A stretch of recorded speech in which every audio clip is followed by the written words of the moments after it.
Imaginez que le tableau périodique des éléments, cet outil qu'on connaît tous, cache en réalité un code secret, une formule mathématique. C'est une hypothèse fascinante et c'est ce qu'on va décortiquer ensemble. Voilà, le fameux tableau. C'est vraiment la base de la chimie moderne. Mais quand on le regarde bien, sa forme est quand même un peu étrange, non? On dirait un puzzle un peu bizarre. La question qui se pose, c'est est-ce que cette structure est juste comme ça, un peu au hasard, ou est-ce qu'il y a une logique, une règle mathématique cachée derrière tout ça?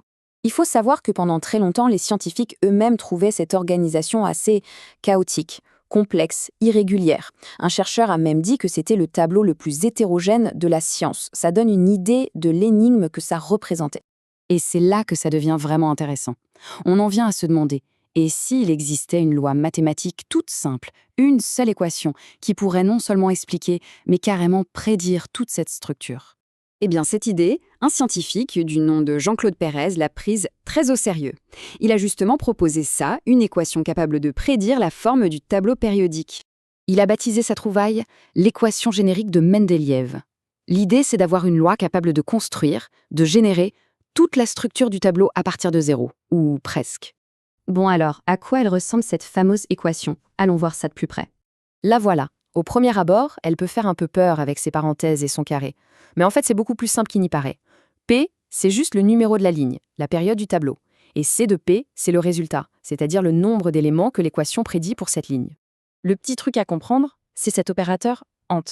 Ça veut juste dire partie entière. En gros, on prend le nombre et on jette tout ce qui est après la virgule. Par exemple, la partie entière de 2,5, c'est 2. Celle de 4,99, c'est 4. Et c'est cette petite astuce qui permet à la formule de marcher pour les périodes qui vont par paire. Et maintenant, le moment de vérité. Est-ce que ça marche? Regardons le tableau. Pour la période 1, l'équation donne 2 éléments. C'est correct. Pour la 2, elle en donne 8. Correct aussi. Pour la 3, encore 8. Pour la 4, 18. Ça correspond parfaitement. L'équation colle pile poil au nombre réel d'éléments pour chaque période connue.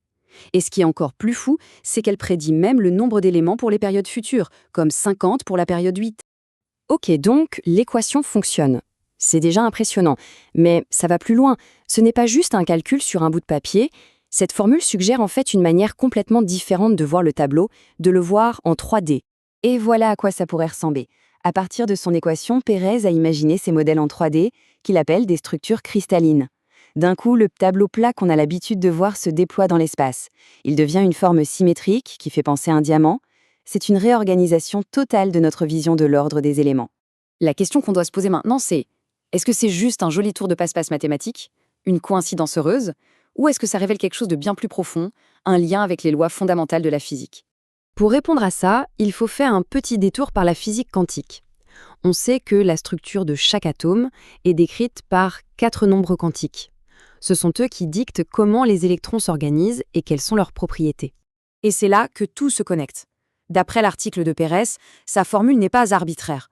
Chaque morceau de l'équation correspondrait en fait à ces nombres quantiques. Spécifiquement, le nombre principal n et le nombre magnétique m. Ce ne serait donc pas une simple formule, mais bien le reflet des lois quantiques. Ce lien suggère l'existence d'une symétrie cachée, très profonde. L'auteur fait remarquer quelque chose de curieux. Le chiffre 2, qui est souvent un symbole d'équilibre et de symétrie, apparaît 4 fois dans la formule.